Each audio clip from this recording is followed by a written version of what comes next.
Hey everybody, Pastor Kirk here with Pastor Josh, and we're here for another episode in our podcast exploring the theology and practice of Livingstone's Church. And our first podcast, we did a overview of our first three values. That was a bit of a marathon, talking through helping everyone find everything in Jesus, making outsiders insiders, and unity and diversity. There we go. And disciples making disciples. Almost forgot one. So we did quite a marathon last time, and this time we're going to cover two of our values, and they are in the city, for the city, and also churches planting churches. And so I had the privilege of preaching those sermons, and so I've got some notes up in front of me, and we can talk a little bit about those. So just to start within the city, for the city, I'll kind of repeat the value, and then we can maybe talk about what that means. So the value is that we want to be a blessing to our city rather than a burden.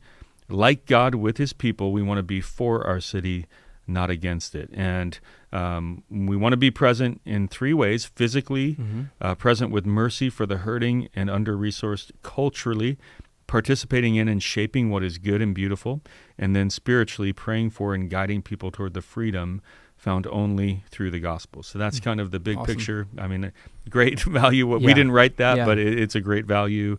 And we tackled this in the scripture by first looking at the parable of the Good Samaritan to show that the heart of God is neighbor love. And then we looked at Jeremiah 29, 4-7 to look at. Beautiful Old Testament passage. Love it. Wonderful passage. So any thoughts just from a receiver of that sermon, or just initially from this value that you have, Josh, or anything that... I mean, I think, you and I we've been running in like the same theological stream for a long time. And one of the values that consistently comes up within that stream is that we want to be missionally engaged, or engaged, doing evangelism, loving the city in very tangible ways. And so this is something that I've been familiar with. I've had a passion for this. In fact, one of the phrases that you used in the sermon was something that I'd used, years ago at New City about being like present residents in the city rather than consuming the resources of the city as tourists, or just, showing up to have fun here and to enjoy life. And we love Boise, man. This is it's an incredible city. It's a great wonderful city. It's a great place to live. But one of the dangers I think that Christians face in our city is that they just get wrapped up in all of the fun and enjoyment and honestly begin to just act like tourists.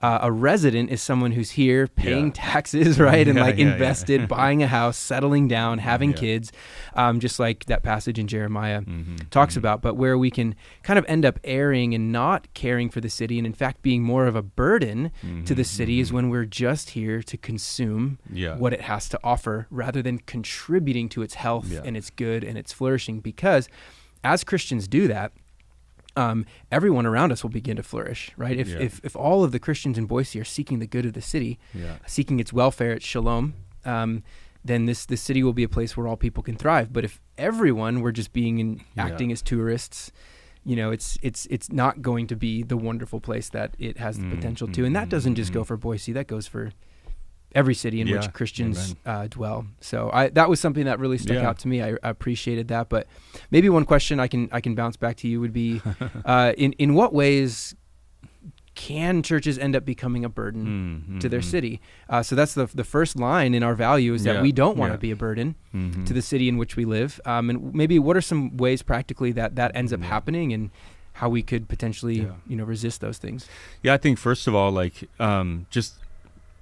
this might seem ethereal, but like just an attitude like we see in the parable of the Good Samaritan, where it's like we're so busy about our religious business that we're just walking by all the needs all the time. I mean, it's a burden because it's a burden to a broken people in a broken city to see people who seem put together, seem like they have their life, well organized even, and seem very serious, or seem very, like good people, but don't pay attention to the brokenness and see that's burdensome on an emotional level for people. I think and I think our society feels that it's like when Christians are busy about just our Bible studies and our own inner circle, our own life, I think that's not bad. Of course, we live in community, but I think we can very easily become, in a culture like Boise, Idaho, people who go from Bible study to Christian activity to event, and I think that people see that, and they wonder about that. They wonder,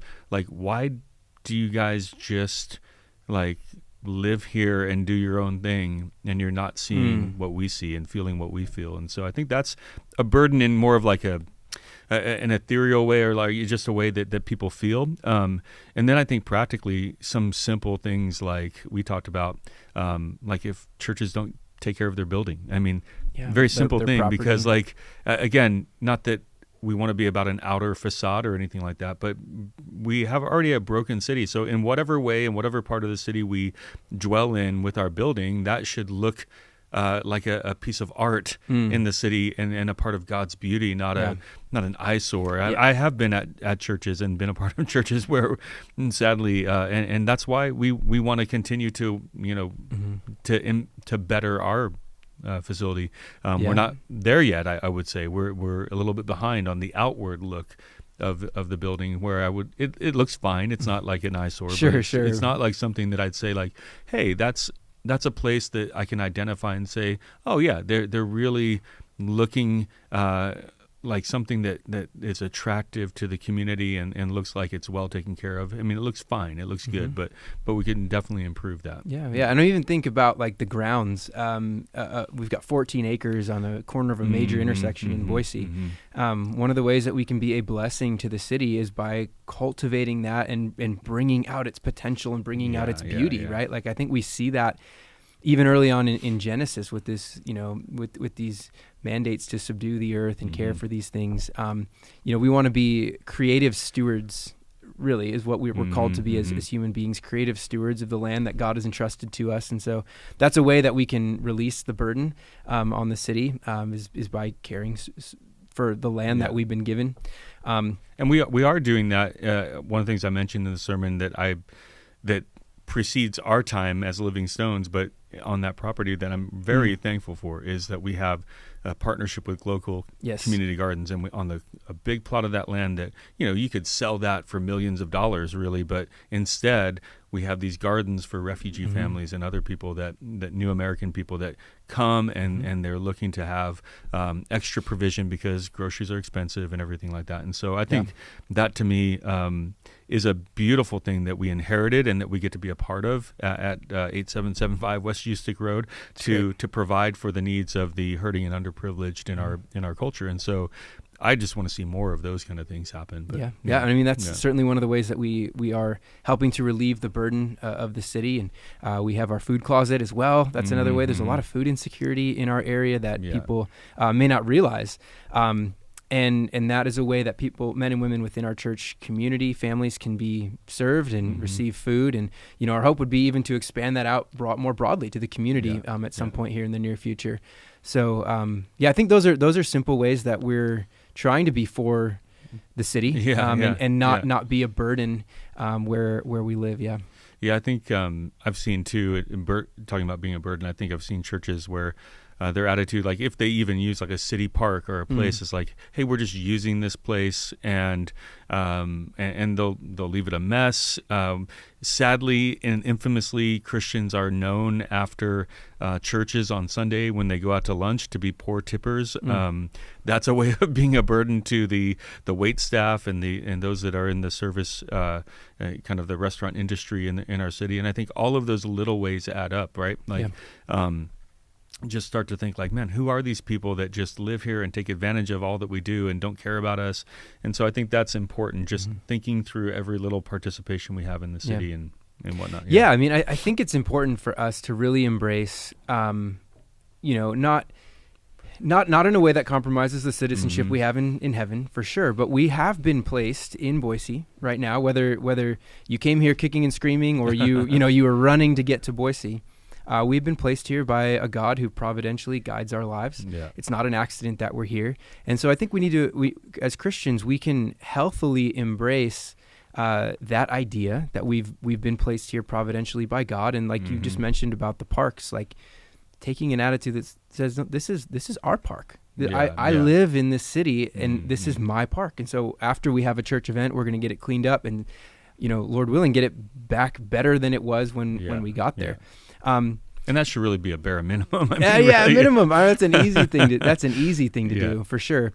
But what if we talked about this idea being in the city for the city? I think one of the things that does burden me, and people who joined Living Stones from New City are going to roll their eyes at me, but can we be for the city if we're not in the city? Yeah. Right. And the idea behind that being we need to be regularly consistent and present about being rooted and living our lives here in Boise.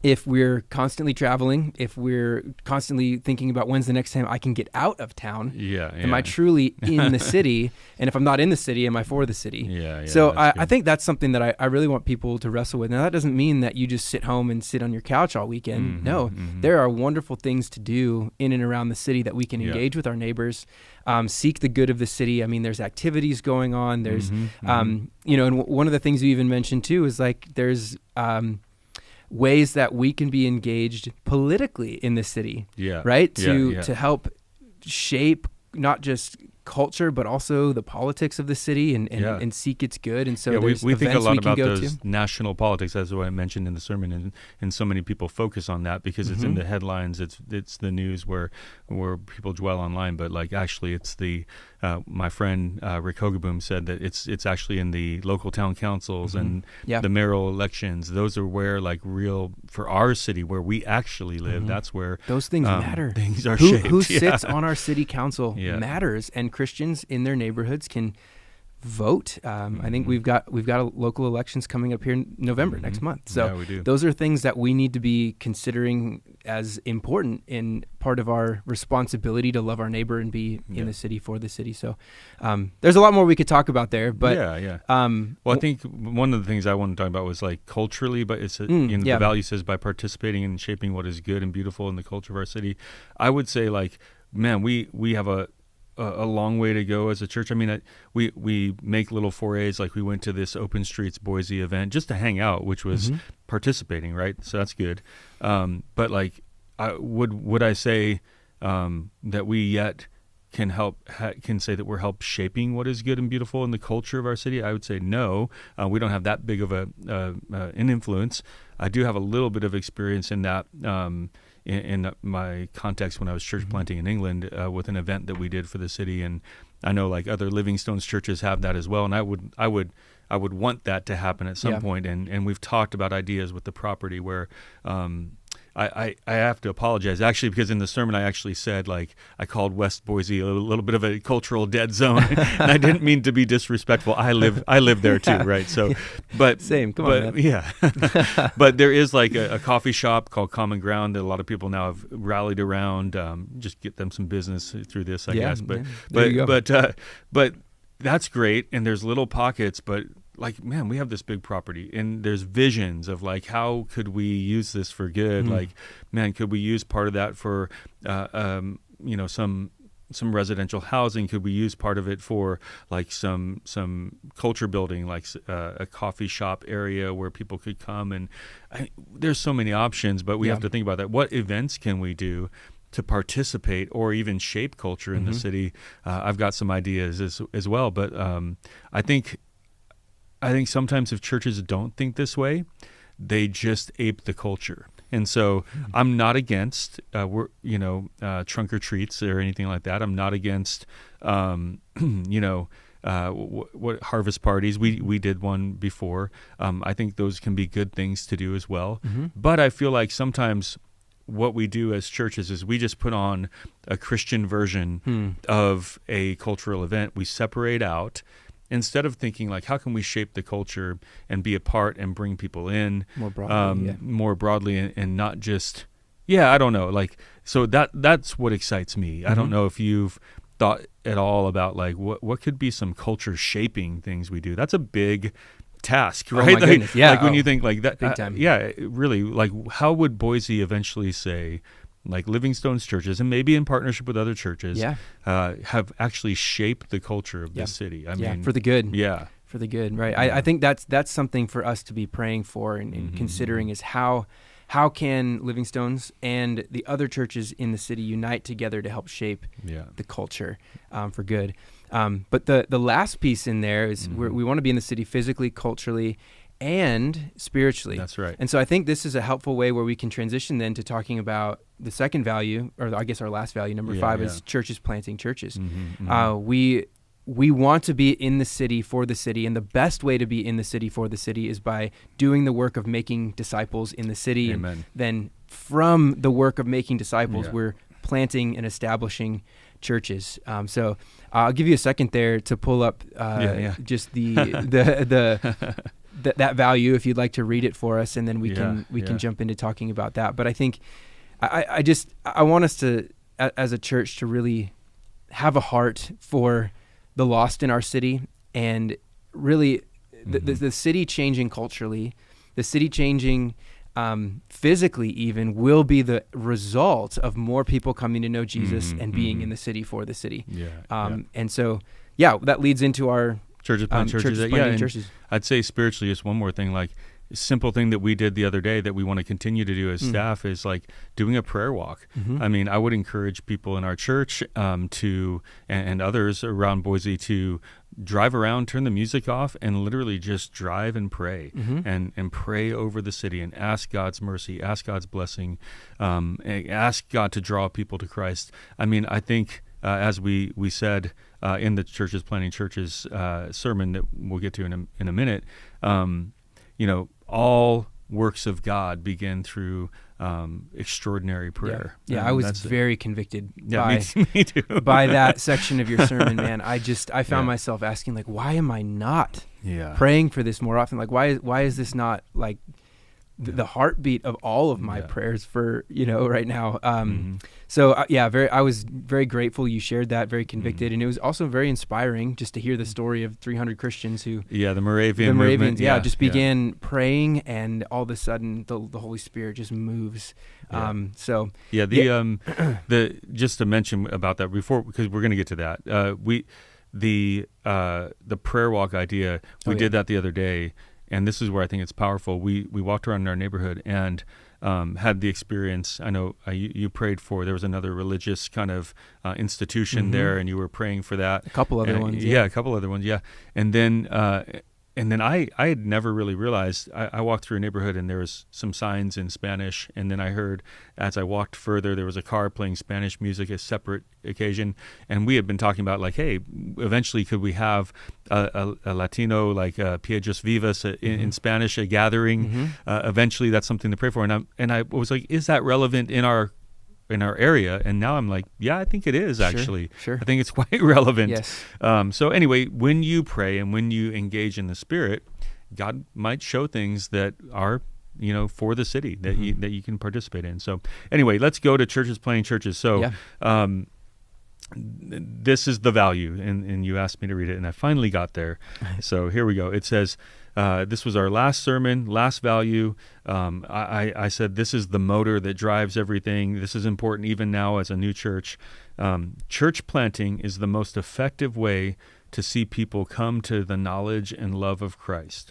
Since the church is the temple of God, church planting is God's plan to bring his presence to the ends of the earth.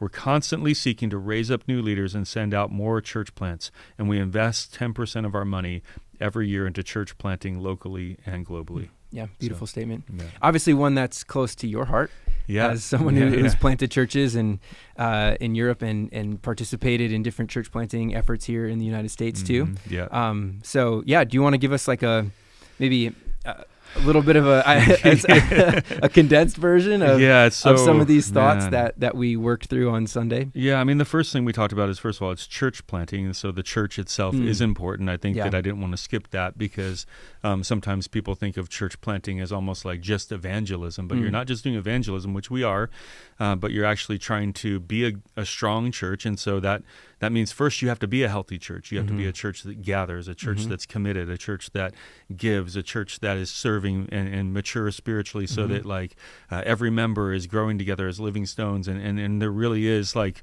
a health to the church, because you can't plant a church without unhealthy. maturity and without strength and to do so. So I think that was the first thing I talked about, and that came out in my study, and I wasn't actually planning on talking about it, and I realized like, oh, we probably have to talk about just being the church first, right? A healthy church. I mean, I think it's similar to disciples making disciples. Before we can make disciples, we have to know what it means to be disciples. And so I felt like you took a very similar route that I had in the sermon, where you're like, hey, look, if we're going to plant churches, or even one church, or participate in this, we have to be a healthy, growing, thriving church in order to do that.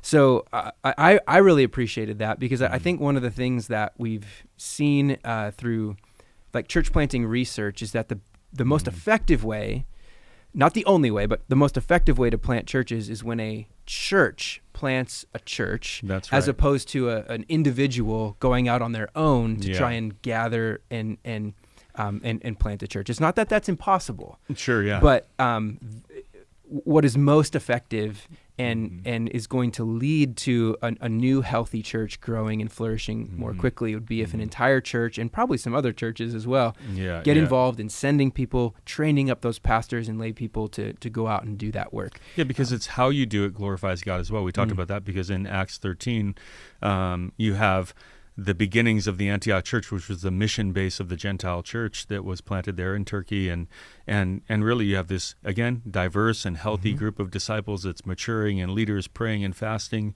and you see the glory of God. And so you see the glory of God revealed how churches are planted.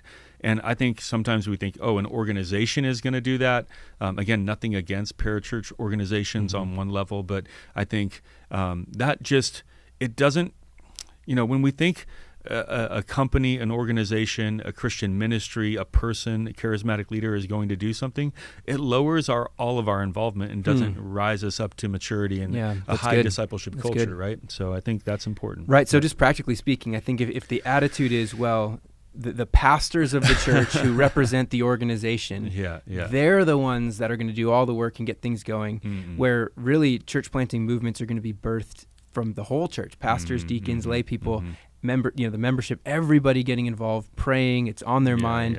Like, could you imagine if we had just, lay people in our church who were itching like to get involved in a church plant? Like that's what we want down the road. And I really appreciated just the fact that you said that this is not, if we're not thinking about this now, sure, we just merged two churches together. We're like not even people are just getting their sea legs and right. I thought you were going to say people are just figuring out where they sit on Sunday Well, mornings. that too, yeah. I think that's true too.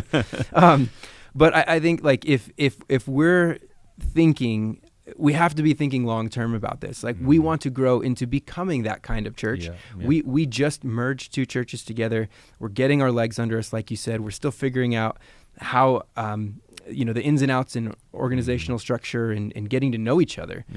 But we can't just say, and I appreciated that you said this so much, we can't just say, hey, we got the merger done, now we're good. That was all we were called to do. No, one of the reasons why we articulated in the merger process that we wanted to do this was so that we could come together as a healthy, more vibrant, established church in order to help plant other churches in the future.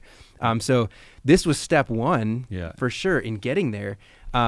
But we need to grow our church spiritually, and we need to grow in our maturity and our dependence on the Lord, and we need to grow in our prayer. But all of those things are toward the end of communion with God, and out of communion with God, more disciples are made and churches are planted. So I'm excited about that, and I think we've already begun to set the groundwork for that to take place in the future, but we just need to be dependent on the Lord and continue to pray and ask for him to show us where that's going to be, because again, as you said on Sunday, like if the Lord doesn't build the house, we labor in vain. And I think that, to your point earlier, and we kind of alluded to this, but like in Acts 13, you see that the first thing they're doing there in this early church in Antioch is just praying and seeking and fasting, and then God says, set apart for me Barnabas and Saul to the work that I've called them. And